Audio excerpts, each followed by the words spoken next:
आज से करीबन 7000 साल पहले एक रामायण लिखी गई थी, जो कि पत्थर पर लिखी गई थी। ये रामायण वाल्मीकि जी के रामायण लिखने के पहले लिखी गई थी, लेकिन दुर्भाग्यवश उस रामायण को समुद्र की गहराइयों में दफन कर दिया गया था। आज भी ये रामायण पत्थर के रूप में कई 100 मीटर समुद्र के नीचे मौजूद है। दोस्तों, आपको सुनकर ये आश्चर्य होगा कि इस रामायण का एक टुकड़ा तैरते हुए भारत के समुद्र किनारे मिला था, जिसे देखकर सबकी आंखें फटी की फटी रह गई थी। इस रामायण को किसने लिखा था और इसे समुद्र में क्यों फेंका गया था, इसके बारे में जानकर आप सभी दांतों तले उंगली दबा लेंगे और ये सोचेंगे कि इस बात को सभी से क्यों छुपाया गया था। नमस्कार दोस्तों, आपका स्वागत है अद्भुत टीवी इंडिया यूट्यूब चैनल में। वीडियो अच्छा लगे तो वीडियो को लाइक, शेयर और चैनल को सब्सक्राइब करना मत भूलिएगा। वीडियो में आगे बढ़ने के पहले सच्चे दिल से कमेंट बॉक्स में एक बार हर हर महादेव ज़रूर लिखिएगा। तो चलिए इस वीडियो की शुरुआत कर लेते हैं। ये घटना तब की है जब भगवान श्री राम रावण पर विजय प्राप्त करने के बाद अयोध्या में राज करने लगते हैं और श्री हनुमान जी हिमालय पर चले जाते हैं। वहाँ वे अपनी शिव तपस्या के दौरान एक शिला पर प्रतिदिन अपने नाखून से रामायण की कथा लिखते हैं। इस तरह उन्होंने प्रभु श्री राम की महिमा का उल्लेख करते हुए हनुमत रामायण की रचना की थी। कुछ समय बाद महर्षि वाल्मीकि जी ने भी वाल्मीकि रामायण लिखी और लिखने के बाद उनके मन में इसे भगवान शंकर को दिखाकर उनको समर्पित करने की इच्छा हुई। वे अपने रामायण को लेकर भगवान शिव के धाम कैलाश पर्वत पर गए।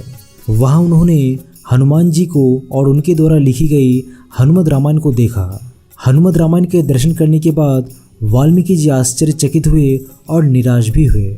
वाल्मीकि जी को निराश देखकर हनुमान जी ने उनसे उनकी निराशा का कारण पूछा तो महर्षि बोले कि उन्होंने बड़ी ही कठिन परिश्रम के बाद रामायण लिखी थी, लेकिन आपकी रामायण देखकर लगता है कि अब मेरी रामायण उपेक्षित हो जाएगी, क्योंकि आपने जो भी लिखा है उसके समक्ष मेरी रामायण तो कुछ भी नहीं है। वाल्मीकि जी की चिंता का शमन करते हुए श्री हनुमान जी ने हनुमत रामायण पर्वतशिला को एक कंधे पर उठाया और दूसरे कंधे पर महर्षि वाल्मीकि जी को बिठाकर समुद्र के पास गए और खुद के द्वारा लिखी गई रामायण को श्री राम को समर्पित करते हुए समुद्र में फेंक दिया। हनुमान जी द्वारा समुद्र में फेंके जाने के बाद महर्षि वाल्मीकि जी बोले, हे राम भक्त श्री हनुमान, आप धन्य हैं। आपके जैसा दूसरा कोई ज्ञानी और दयावान नहीं है। हे हनुमान जी, आपकी महिमा का गुणगान करने के लिए मुझे एक बार जन्म और लेना होगा और मैं वचन देता हूँ कि कलयुग में मैं एक और रामायण लिखने के लिए जन्म लूँगा और तब मैं ये रामायण आम लोगों की भाषा में लिखूँगा। माना जाता है कि रामचरितमानस के रचयिता गोस्वामी तुलसीदास जी और कोई नहीं बल्कि महर्षि वाल्मीकि जी का ही दूसरा जन्म था। तुलसीदास जी अपने रामचरितमानस लिखने के पूर्व हनुमान चालीसा लिखकर हनुमान जी का गुणगान करते हैं और हनुमान जी की ही प्रेरणा से वे फिर से रामचरितमानस लिखते हैं। कहते हैं कि कालिदास के काल में एक पट्टिलिका को समुद्र के किनारे पर पाया गया था, जिसे एक सार्वजनिक स्थान पर टांग दिया गया था ताकि विद्यार्थी उस पर लिखी गूढ़ लिपि को समझकर और पढ़कर उसका अर्थ निकाल सके। ऐसा माना जाता है कि कालिदास जी ने उनका अर्थ निकाल लिया था और वो ये जान गए थे कि ये पट्टिलिका और कोई नहीं बल्कि हनुमान जी द्वारा रचित हनुमत रामायण का ही एक अंश है, जो कि जल के साथ प्रवाहित होकर यहाँ तक आया है। महाकवि तुलसीदास जी के हाथ वही पट्टिलिका लग गई थी।